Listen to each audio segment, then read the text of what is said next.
Hello दोस्तों, welcome to my YouTube channel में आप सभी का हार्दिक स्वागत है।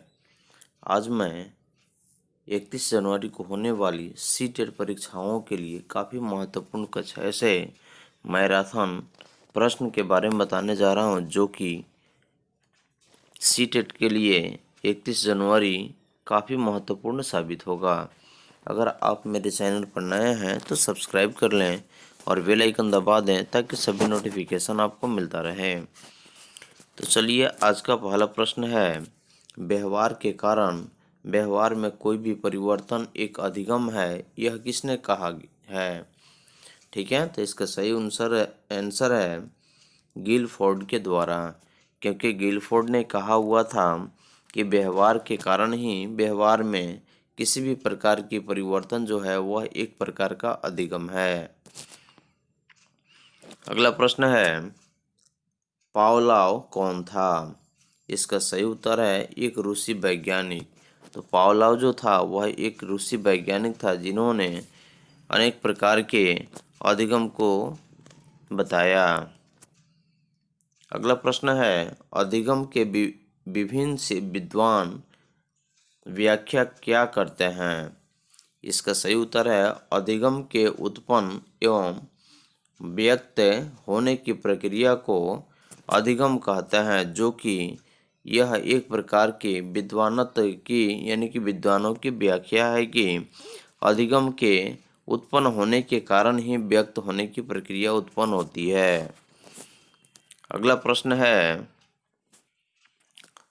अधिगम पावलोव ने संबंध प्रत्यावर्तन सिद्धांत का प्रयोग सर्वप्रथम किस पर किया? इसका सही उत्तर है कुत्ते पर, क्योंकि पावलोव ने, जो कि एक रूसी वैज्ञानिक था, जिन्होंने सबसे पहले एक प्रत्यावर्तन सिद्धांत का प्रयोग जो किया हुआ था वह सबसे पहले एक कुत्ते पर किया था। अगला प्रश्न है, अंतर्दृष्टि या सूझ का सिद्धांत के जनक कौन है? इसका सही उत्तर है कोहलर। अगला प्रश्न है, अनुकरण सिद्धांत के द्वारा बालक में क्या विकसित किया जा सकता है? इसका सही उत्तर है सदाचार यानी कि सदाचार और सद्व्यवहार का। तो एक अनुकरण के माध्यम से किसी भी बालक के अंदर एक प्रकार का सद्विचार और सद्व्यवहार को उत्पन्न किया जा सकता है, जिसके कारण उस बच्चा का विकास सबसे अच्छा होता है। अगला प्रश्न है, जिस सिद्धांत के अनुसार प्राणी किसी परिस्थिति को देख करके तथा अनुभव करके उसकी पूर्ण आकृति बनाते हैं, वह कौन सा सिद्धांत है? तो इसका सही उत्तर है गेस्टाइल का सिद्धांत। तो इस सिद्धांत को देख करके ही कोई भी व्यक्ति या कोई भी प्राणी किसी परिस्थिति के अनुसार यानी किसी भी परिस्थिति के अनुसार अपने अनुभव के आधार पर उसकी पूर्ण आकृति को बना सकता है। अगला प्रश्न है, बालक को सीखने के समय ही जिस क्रिया को सीखना होता है वह टेप रिकॉर्डर पर रिकॉर्ड करके उसका संबंध मस्तिष्क से कर दिया जाता है, यह कथन किसका है? ठीक है, तो इसका सही उत्तर है सुप्त अधिगम का, क्योंकि इसी के माध्यम से बालक को सीखने के समय ही यानी कि बालक को सीखने में काफ़ी सहूलियत होती है, जो कि एक टेप रिकॉर्डर का माध्यम बनता है और उससे रिकॉर्ड करके बार बार उसको रिपीट करके वह बालक आसानी से उसको सीख सकता है। अगला प्रश्न है, निम्न में से अधिगम की विधियां कौन कौन है? तो इसका सही उत्तर है अवलोकन विधि, करके सीखना और सुप्त अधिगम और सामूहिक विधि। यानी कि यह चारों विधि को अपना करके कोई भी व्यक्ति या कोई भी बालक जो है वह किसी भी काम को करने के लिए इच्छुक हो सकता है। अगला प्रश्न है, शिक्षण और अधिगम क्या है? इसका सही उत्तर है एक सिक्के के दो पहलू हैं। शिक्षण से अधिगम तथा अधिगम से शिक्षण की प्राप्ति होती है और दोनों गणितात्मक प्रक्रियाएं हैं। तो शिक्षण जो है एक सिक्के के दो पहलू हैं और शिक्षण और अधिगम जो है वह एक सिक्का का दो पहलू है, जिसके द्वारा शिक्षण से अधिगम तथा अधिगम से शिक्षण की प्राप्ति होती है। अगला प्रश्न है, सीखने के सूझ के सिद्धांत की शैक्षिक के उपयोगिता निम्न में से नहीं है। तो यह सिद्धांत समय पर सीखने पर अधिक बल नहीं देता है। यही कारण है कि सीखने के सूझ के यानी कि समझने के सिद्धांत की शैक्षिक उपयोगिता जो है वह इनमें से नहीं है। अगला प्रश्न है, बालक द्वारा मिट्टी के घर एवं खिलौनों का निर्माण करना एक सूचक है, यानी किसका सूचक है? तो इसका सही उत्तर है सृजनात्मक विकास का सूचक है, क्योंकि एक छोटा सा बालक किसी प्रकार से मिट्टी का घर बना लेता है और खिलौना बना करके उसको बार बार सीखने की कोशिश करता है। इसलिए बालक द्वारा मिट्टी के घर एवं खिलौने का निर्माण करना एक सृजनात्मक विकास का एक पहलू है। अगला प्रश्न है, बालक में आयु की वृद्धि के साथ साथ कल्पना का स्वरूप होता है, यानी कि मंद। तो बालक में आयु की वृद्धि के साथ साथ कल्पना का स्वरूप जो होता है वह मंद होता है। अगला प्रश्न है, गणित में सृजनात्मकता के माध्यम से शिक्षण में बालकों को प्रदान किया जा सकता है, यह किस प्रकार का निर्माण किया जा सकता है? इसका सही उत्तर है गणितीय आकृतियों का निर्माण, क्योंकि किसी भी बालक को आकलन करने के लिए गणित ही एक ऐसा सृजनात्मकता के माध्यम है जिसके द्वारा शिक्षण में बालकों को प्रदान किया जा सकता है। अगला प्रश्न है, एक बालक एक मूर्ति को देखकर उसे बनाने का प्रयास करने लगता है और उसके इस मूल में समाहित क्या है? तो इसका सही उत्तर है सृजनात्मकता। सृजनात्मकता का मतलब होता है शुरू से उसको देख देख करके सीखना। तो एक बालक एक मूर्ति को देखकर उसे बनाने की कोशिश करता है और कोशिश करने के बाद ही वह उसमें सफल हो जाता है। तो यह एक प्रकार के सृजनात्मकता मूल का सिद्धांत है जो कि इसमें शामिल है। अगला प्रश्न है, जैसे बालक द्वारा राजा, चोर एवं सिपाही की भूमिका का निर्वहन करना एवं उनकी गतिविधियों को सीखना किस पर निर्भर करता है? तो इसका सही उत्तर है सृजनात्मकता के विकास पर, क्योंकि छोटा बालक जो होता है वह राजा, चोर एवं सिपाही की भूमिका का निर्वहन करता है, उसकी भूमिका को अदा करता है एवं उनकी गतिविधियों को सीख करके आत्मनिर्भर बनने की कोशिश करता है, जो कि सृजनात्मकता के विकास पर निर्भर करता है। अगला प्रश्न है, बालकों को कविताओं के माध्यम से शिक्षण करना प्रभावशाली माना जाता है, क्योंकि कविताओं में क्या निहित होती है? तो इसका सही उत्तर है सौंदर्य, क्योंकि सौंदर्य के माध्यम से ही बालकों को कविताओं के माध्यम से शिक्षण करना एक प्रभावशाली माना जाता है कि और कविताओं में यह निहित होता है। निहित मतलब कविताओं के माध्यम से यह बालकों को सिखाने की कोशिश की जाती है, जो कि शिक्षण करना एक प्रभावशाली गुण है। अगला प्रश्न है, सौंदर्यात्मकता विकास एवं मूल्य अधिगम में से किससे संबंधित है? तो इसका सही उत्तर है प्रत्यक्ष रूप से एवं अप्रत्यक्ष दोनों रूप से जो है यह सौंदर्यात्मकता यानी कि सुंदरता के विकास एवं मूल अधिगम से संबंधित है। अगला प्रश्न है, संगीत एवं लोकगीत का अधिगम बालक शीघ्रता से यानी कि जल्दी ही करता है, क्योंकि इसमें क्या निहित होती है?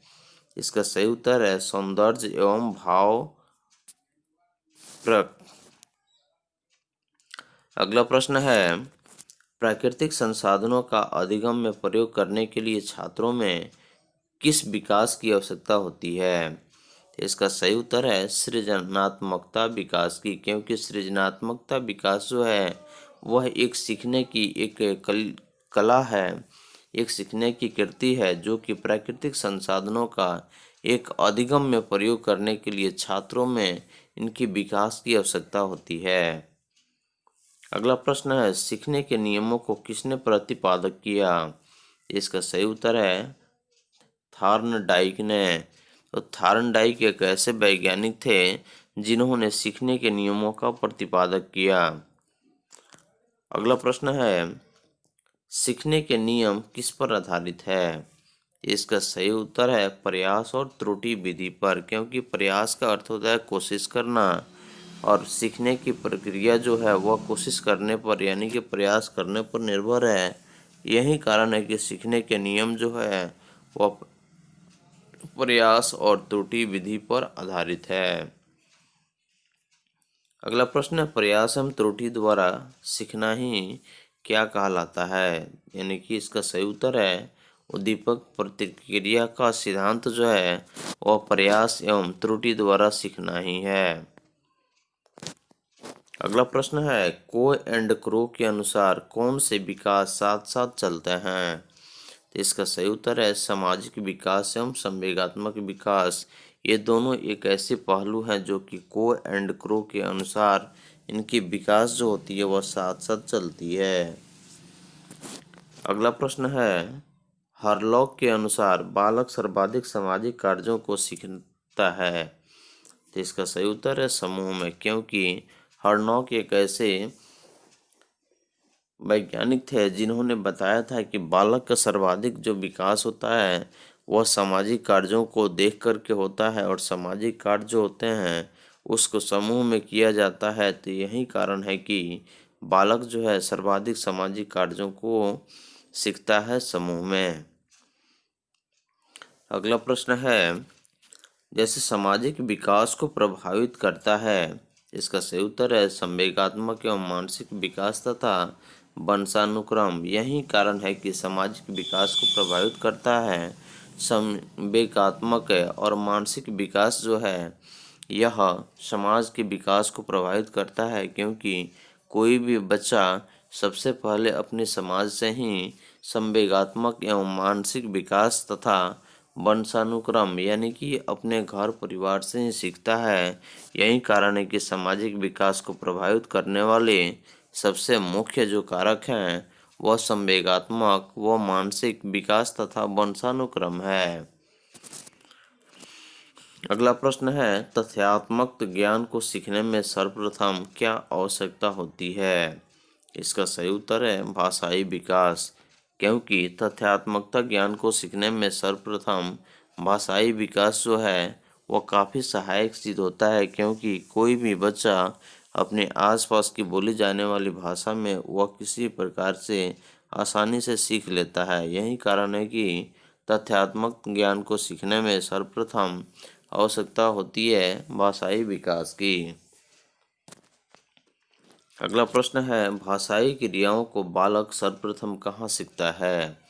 इसका सही उत्तर है परिवार से, क्योंकि छोटा बच्चा का सबसे पहला ज्ञान जो होता है वह अपने परिवार से होता है और परिवार में बोले जाने वाली भाषाओं का अनुसरण करके ही छोटा बच्चा अपने भाषाई क्रियाओं को सबसे पहले अपने परिवार से ही सीखता है। यही कारण है कि परिवार जो है यह छोटे बच्चा के लिए सबसे ज़्यादा ज़रूरी है, जो कि समाज के अनुसार बोलचाल की भाषा, रहने की भाषा इत्यादि की जानकारी होती है। अगला प्रश्न है, भाषाई ज्ञान को परिष्कृत करने का साधन क्या है? इसका सही उत्तर है विद्यालय, क्योंकि भाषाई ज्ञान जो होती है वह बालकों का सर्वप्रथम सीखने की ज्ञान होती है जो कि परिवार से मिलती है और इसको परिष्कृत यानी कि शुद्ध करने का जो साधन है वह विद्यालय है। अगला प्रश्न है, शैशवावस्था में भाषाई तथ्यों की को सीखने में सबसे अधिक प्रभाव किस पर पड़ता है? इसका सही उत्तर है परिवार की संस्कृति एवं सभ्यता का, क्योंकि शैशव अवस्था जो होता है वह एक छोटी अवस्था होती है और उस अवस्था में भाषाई तथ्यों को सीखने में सबसे अधिक प्रभाव पड़ता है। इसलिए परिवार की संस्कृति और समाज की परिवेश जिस ढंग से होता है उसी ढंग से शैशव अवस्था में यानी कि भाषाओं के माध्यम से बालक सीखने की कोशिश करता है। अगला प्रश्न है, जिस सामान्य भाषाई अधिगम की स्थिति में बालक लगभग 200 से 225 से तक शब्द किस वर्ग में सीखता है? तो इसका सही उत्तर है 2 वर्ष में, क्योंकि यह भाषा जो होता है वह एक सामान्य भाषा है जो कि भाषा की एक अधिगम स्थिति है, और यह सामाजिक की स्थिति और पारिवारिक स्थिति है। और इस समय छोटा बच्चा लगभग 200 से 225 शब्द को आसानी से 2 वर्षों के अंदर सीख लेता है। अगला प्रश्न है, भाषाई तथ्यों को कौन अधिक तीव्र गति से सीखता है? तो इसका सही उत्तर है बालक व बालिका, क्योंकि बालक व बालिका यानी कि बाल्यावस्था जो होती है वह सीखने की क्रिया उसमें सबसे अधिक होती है, और यही कारण है कि भाषाई तथ्यों को वह काफ़ी तेज गति से सीख लेता है। अगला प्रश्न है, निम्नलिखित में कौन सी संस्था भाषाई तथ्यों को सीखने में बालक की सहायता करती है? तो इसका सही उत्तर है समुदाय एवं घर, विद्यालय एवं परिवार, सामाजिक एवं आर्थिक स्थिति जो है वह छोटे बच्चों को यानी कि भाषाई तथ्यों को सीखने में बालक की काफ़ी सहायता प्रदान करती है, क्योंकि सबसे पहले छोटे बच्चा को भाषाई ज्ञान की प्राप्ति जो होती है वह अपने परिवार से होती है। अगला प्रश्न है, स्मिथ के अनुसार जन्म के बाद के प्रथम 2 वर्षों में लंबी अवधि तक रोगग्रस्त होने के कारण भाषाई विकास की क्रिया कैसी हो जाती है? इसका सही उत्तर है मंद एवं सामान्य हो जाती है, क्योंकि स्मिथ के कथनानुसार जन्म के बाद के प्रथम जो 2 वर्ष होते हैं वह लंबी अवधि तक अगर कोई बच्चा रोगग्रस्त अगर हो जाता है तो उसकी भाषाई ज्ञान जो होती है वह मंद एवं सामान्य हो जाती है। अगला प्रश्न है, भाषाई अधिगम को प्रभावित करने वाला कारक कौन है? तो इसका सही उत्तर है स्व अवस्था एवं बुद्धि, यानी कि स्व अवस्था एवं बुद्धि जो है वह भाषाई अधिगम को प्रभावित करने वाला कारक है। अगला प्रश्न है, भाषाई अधिगम सर्वाधिक कहाँ प्रभावित होती है? इसका सही उत्तर है हकलाने से एवं तुतलाने से। तो छोटा बच्चा जो है वह शुरू में ही अगर हकला करके बोलना एवं तुतला करके बोलना अगर शुरू करता है तो भाषाई अधिगम का पर वह सर्वाधिक प्रभाव डालता है। अगला प्रश्न है, भाषाई अधिगम किससे प्रभावित होता है? इसका सही उत्तर है सामाजिक स्थिति से जो है वह भाषाई अधिगम एक प्रभावशील स्थिति के कारण ही प्रभावित होता है। अगला प्रश्न है, सृजनात्मकता विकास में क्या निहित है? इसका सही उत्तर है बाल कल्पना। अगला प्रश्न है, नैतिक क्रियाओं को सीखने के समय बालक की आयु कितनी होती है? इसका सही उत्तर है लगभग 4 वर्ष। तो नैतिक क्रियाओं को सीखने के लिए बालक की जो आयु होती है वह लगभग 4 वर्ष होती है, जिसमें 2 वर्ष की उम्र से ही बच्चा घर पे ही सीखता है, और नैतिक क्रियाओं को सीखने के जो समय जो आ जाते हैं वह लगभग 4 वर्ष की उम्र में सीखना शुरू कर देते हैं। अगला प्रश्न है, बालक अपनी क्रियाओं को परिणाम के आधार पर सीखने का प्रयास किस अवस्था में करता है? इसका सही उत्तर है 5 से 6 वर्ष। अगला प्रश्न है, को एंड क्रो के अनुसार जन्म के समय बालक कैसे होता है? इसका सही उत्तर है सामाजिक व असामाजिक। तो क्रो एंड क्रो के अनुसार जन्म के समय बालक जो होता है वह एक सामाजिक और असामाजिक दोनों होता है, क्योंकि समाज के माध्यम से ही यानी कि बच्चों की जानकारी किसी प्रकार की होती है। अगला प्रश्न है, बालक सामाजिक व्यवहार को तीव्र गति से कहाँ सीखता है? इसका सही उत्तर है सामाजिक विकास की अवस्था में, क्योंकि छोटा बच्चा जो होता है वह एक बाल्य अवस्था में रहता है और वह किसी भी वस्तु को देख करके आसानी से उसमें सीखने की एक लालसा होती है, और यही कारण है कि बालक सामाजिक व्यवहार को तीव्र गति से सामाजिक विकास की अवस्था में ही सीखता है। अगला प्रश्न है, सामूहिक व्यवहार को बालक प्रथम रूप में क्या सीखता है? तो इसका सही उत्तर है शैशवावस्था के अनंत में। गिरोह बनाने की प्रवृत्ति बालक कब सीखता है? तो इसका सही उत्तर है बाल्यावस्था में, क्योंकि गिरोह मतलब एक दल, समूह, संगठन बनाने की जो प्रवृत्ति बालकों में जो उत्पन्न होती है वह बाल्यावस्था में उत्पन्न हो जाती है। अगला प्रश्न है सामाजिक भावना से संबंधित कार्यों को बालक सीखने कब लगता है? तो इसका सही उत्तर है बाल्यावस्था में। अगला प्रश्न है आत्म प्रेम अर्थात स्वयं को, यानी कि आत्म प्रेम एवं स्वयं को आकर्षण बनाने की गतिविधियों को बालक कहाँ सीखता है? इसका सही उत्तर है किशोरावस्था में। अगला प्रश्न है किशोरावस्था में बालकों द्वारा समायोजन की प्रक्रिया को सीखने में अस्थिरता समावेश होने के क्या कारण हैं? इसका सही उत्तर है संवेगों की तीव्रता, क्योंकि किशोरावस्था जो होता है उस अवस्था में बालकों द्वारा समायोजन की प्रक्रिया को सीखने में अस्थिरता का समावेश होने का कारण जो है वह संवेगों की तीव्रता है। अगला प्रश्न है सामाजिक कार्यों में उत्साह एवं तीव्रता का प्रदर्शन एवं उन्हें सीखने की प्रक्रिया किस अवस्था में तीव्र गति से संभव है? इसका सही उत्तर है किशोरावस्था, क्योंकि किशोरावस्था एक ऐसा उम्र होता है जो कि समाज की हाव भाव से लेकर के और समाज की सारी गतिविधियों को सीखने में उसको काफ़ी सहूलियत होती है। अगला प्रश्न है सामाजिक विकास एवं कार्यों के सीखने में क्या प्रभाव डालता है? तो इसका सही उत्तर है वंशानुक्रम का। अगला प्रश्न है बालक को सामाजिक गुणों को सीखने में सहायता क्या करता है?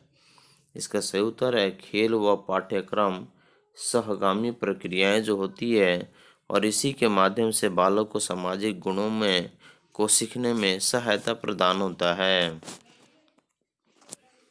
अगला प्रश्न है बालक का सामाजिक गुणों का सीखने की सहायता में क्या प्रदान होता है? खेल व पाठ्यक्रम सहगामी प्रक्रियाएं। अगला प्रश्न है सामाजिक कार्यों को सीखने के लिए क्या आवश्यक है? इसका सही उत्तर है उत्तम व्यवस्था, मानसिक व्यवस्था, संवेगात्मक स्थिरता। अगला प्रश्न है एक बालक को धन की आवश्यकता होने पर पिता से धन मांगता है, इसके लिए उपेक्षा मिलने पर वह धन कमाने के लिए विभिन्न कौशलों को सीखने लगता है। इस कार्य में किस संवेग का योगदान है? इसका सही उत्तर है आत्म अभियान का, क्योंकि एक बालक को धन की आवश्यकता जब होती है तो वह पिता से धन मांगता है, इसके लिए उपेक्षा मिलने पर वह धन कमाने के लिए विभिन्न कौशलों यानी विभिन्न उपायों को सीखने की कोशिश करने लगता है और इस कार्य में वह आत्म अभियान का योगदान लेता है। अगला प्रश्न है एक बालक मर्यादित व्यवहार को कब सीखता है? इसके मूल में उद्देश्य निहित होता है। तो इसका सही उत्तर है चारित्रिक, नैतिक व सामाजिक विकास। अगला प्रश्न है मुनरो के अनुसार चरित्र में क्या समावेश होता है? इसका सही उत्तर है स्थायित्व का एवं सामाजिक निर्णय लेने का। अगला प्रश्न है चारित्रिक विकास के अंतर्गत विकास संबंधी क्रियाओं को बालक कब सीखता है? इसका सही उत्तर है आत्म अनुशासन, मर्यादित व्यवहार, नैतिक व्यवहार के समय चारित्रिक विकास के अंतर्गत विकास जो है वह एक बालक को सीखने की प्रक्रिया कराता है। अगला प्रश्न है चरित्र को क्या माना जाता है? सामाजिक धरोहर। चारित्रिक विकास संबंधी क्रियाओं को बालक कब सीखता है?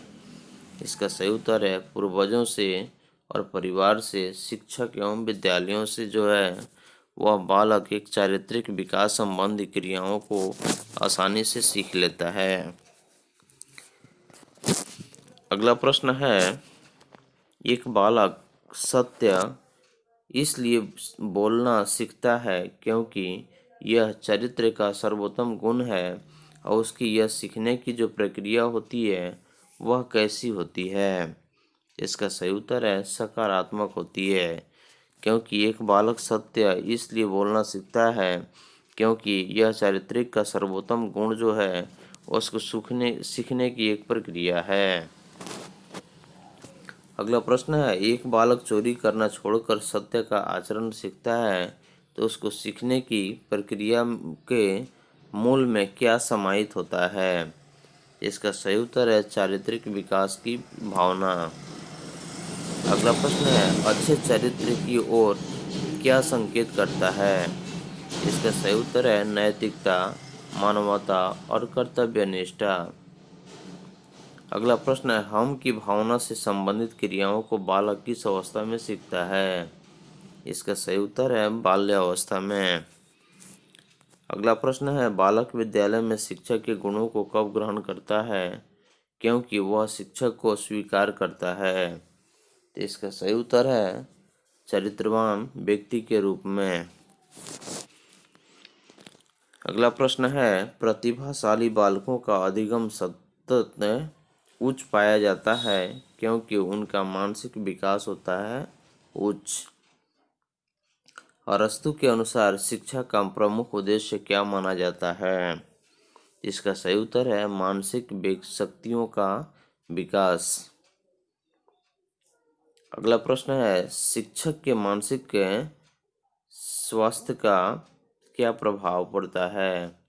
इसका सही उत्तर है शिक्षण अधिगम दोनों पर। अगला प्रश्न है, वैज्ञानिक विधियों का प्रयोग प्रमुख रूप से अधिगम में उन छात्रों के लिए किया जा सकता है जो छात्र होते हैं। इसका सही उत्तर है प्रतिभाशाली उच्च मानसिक विकास वाले। अगर कोई बच्चा प्रतिभाशाली उच्च मानसिक विकास वाले अगर होता है तो वहाँ पे वैज्ञानिक विधियों का प्रयोग प्रमुख रूप से अधिगम में उन छात्रों के लिए किया जाता है जो छात्र उस लायक होते हैं। अगला प्रश्न है, संवेगों का संबंध किससे है? इसका सही उत्तर है मूल प्रवृत्ति से। अगला प्रश्न है, अधिगम की प्रक्रिया को प्रभावी रूप से विकसित होने के लिए क्या आवश्यक है? इसका सही उत्तर है संवेगात्मक स्थिरता।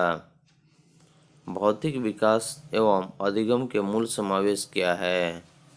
संवेगात्मक विकास। सृजन की क्रिया किस संवेग से बाधित होती है? इसका सही उत्तर है घृणा से। व्यवहार के सीखने में क्या योगदान होता है? इसका सही उत्तर है संवेगों का। अगला प्रश्न है, शैशवावस्था में प्रमुख रूप से क्या विकसित होता है? इसका सही उत्तर है प्रेम, भय और क्रोध, जो कि शैशवावस्था एक ऐसा अवस्था है जिसमें बच्चे के अंदर प्रेम, भय तथा क्रोध विकसित होता है। अगला प्रश्न है, व्यवहार में मर्यादा का समावेश कहाँ पाया जाता है? इसका सही उत्तर है संवेगात्मक स्थिरता के कारण एवं संवेगात्मक अस्थिरता के कारण। अगला प्रश्न है, बालक शीघ्रता से क्या निर्णय लेने की क्षमता सीखता है? इसका सही उत्तर है किशोरावस्था में। तो बालक जो है वह शीघ्रता से यानी कि जल्दी से निर्णय लेने की क्षमता जो है वह किशोरावस्था में सीखता है। अगला प्रश्न है, व्यक्तित्व निर्माण एवं विकास की प्रक्रिया में क्या योगदान होता है?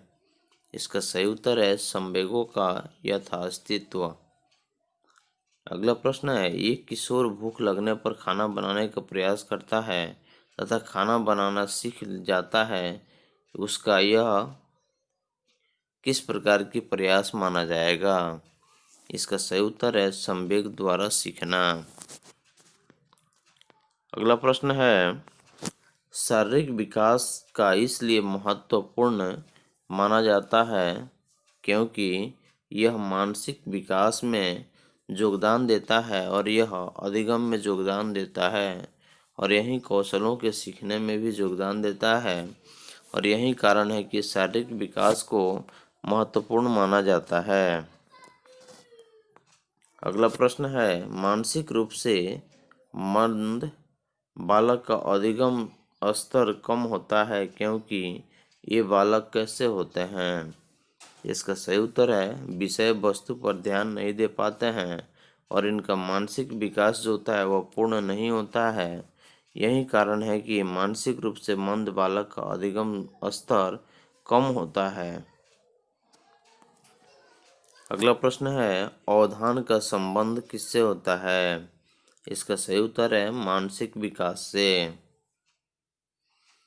अगला प्रश्न है स्मृति यानी कि स्मृति विहीन बालक का अधिगम सतत निम्न होता है, क्यों?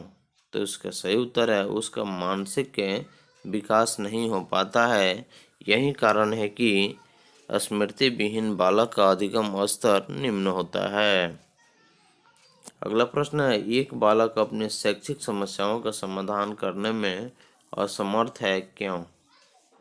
क्योंकि मानसिक विकास का अभाव होता है और यही कारण है कि एक बालक अपनी शैक्षिक समस्याओं का समाधान करने में असमर्थ है।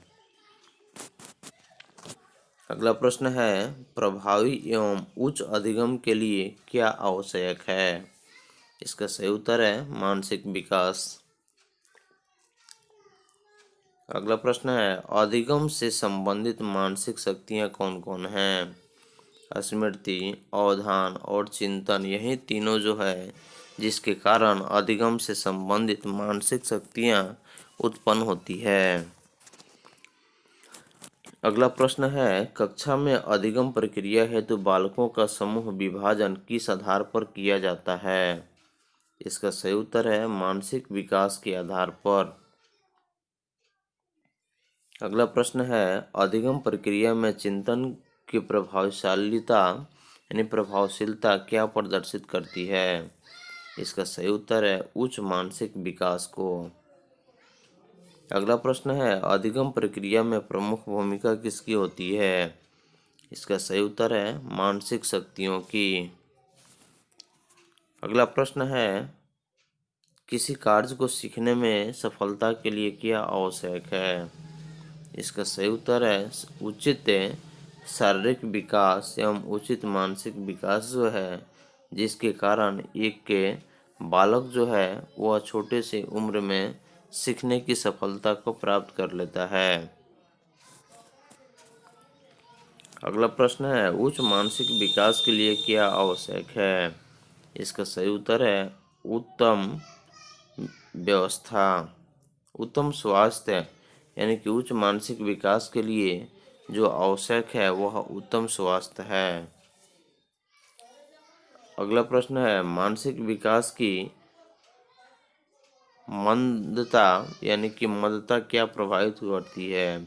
इसका सही उत्तर है अधिगम को।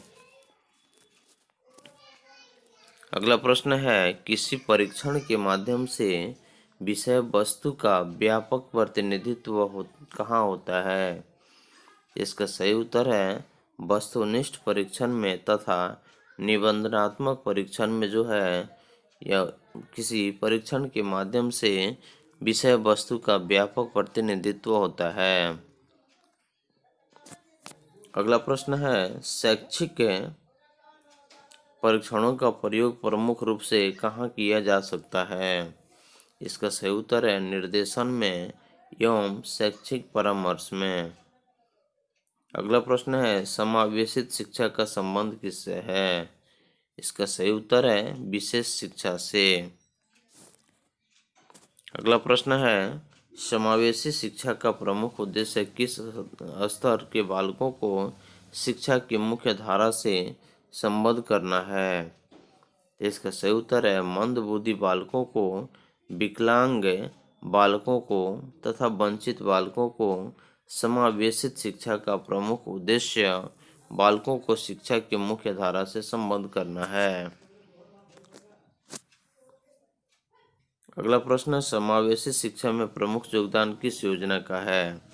इसका सही उत्तर है सर्व शिक्षा अभियान का। अगला प्रश्न है समावेशी शिक्षा में किस प्रकार के बालकों की शैक्षणिक आवश्यकता की पूर्ति की जाती है? इसका सही उत्तर है विशिष्ट बालकों की। वर्तमान समय में सभी बालकों को शिक्षा की मुख्य धारा से संबद्ध करने का श्रेय किसे जाता है? इसका सही उत्तर है समावेशी शिक्षा को। अगला प्रश्न है, समावेशी शिक्षा में बालकों व व्यक्ति भिन्नता जानने के लिए क्या प्रयोग किया जाता है? इसका सही उत्तर है बुद्धि परीक्षणों का। अगला प्रश्न है, समावेशी शिक्षा के अनुसार विशिष्ट बालकों के शिक्षण अधिगम प्रक्रिया प्रभावी बनाने के लिए क्या आवश्यक है? इसका सही उत्तर है प्रथम समूह बनाकर शिक्षण करना। अगला प्रश्न है, समावेशी शिक्षा बालकों को किस प्रकार का शिक्षण प्रदान करती है? बहुस्तरीय शिक्षण, प्रत्यक्ष शिक्षण, विधेयकों का प्रयोग, यकृत शिक्षण यानी कि विधियों का प्रयोग युक्त शिक्षण। अगला प्रश्न है, समावेशी शिक्षा किस पर आधारित है? इसका सही उत्तर है वैज्ञानिक दृष्टिकोण पर। अगला प्रश्न है, यदि कोई बालक धीमी गति से सीखता है तो उसके सीखने के लिए क्या आवश्यक होगी? इसका सही उत्तर है समावेशी शिक्षा। अगला प्रश्न है, समाज विरोधी प्रवृत्ति निराशवादी बालक के लिए समावेशी शिक्षा के अंतर्गत प्रमुख रूप से क्या विकसित करनी चाहिए? इसका सही उत्तर है संवेगात्मक स्थिरता, सामाजिक गुणों का विकास। और यही कारण है कि समाज विरोधी प्रवृत्ति निराशावादी बालकों के लिए एक समावेशी शिक्षा के अंतर्गत प्रमुख रूप से ये विकसित करते हैं। अगला प्रश्न है, बालकों के व्यवहार की अध्ययन की शिक्षा मनोविज्ञान में विधियों को कितने भागों में विभाजित किया गया है? इसका सही उत्तर है 5 भागों में। अगला प्रश्न है, अनंत दर्शन विधि का स्रोत क्या माना जाता है? इसका सही उत्तर है दर्शन शास्त्र। अगला प्रश्न है, थॉर्नडाइक एवं हैग के अनुसार प्रमाणीकृत परीक्षणों की विशेषता क्या है? इसका सही उत्तर है समान निर्देश, समान समय सीमा, समान प्रश्न। अगला प्रश्न है, निम्नलिखित में से कौन सा तथ्य शिक्षक निर्मित परीक्षण पत्रिकाओं से संबंधित है? इसका सही उत्तर है आत्मनिष्ठता एवं वस्तुनिष्ठता। अगला प्रश्न है, निबंधनात्मक एवं मौखिक परीक्षणों को सम्मिलित कहाँ किया जाता है?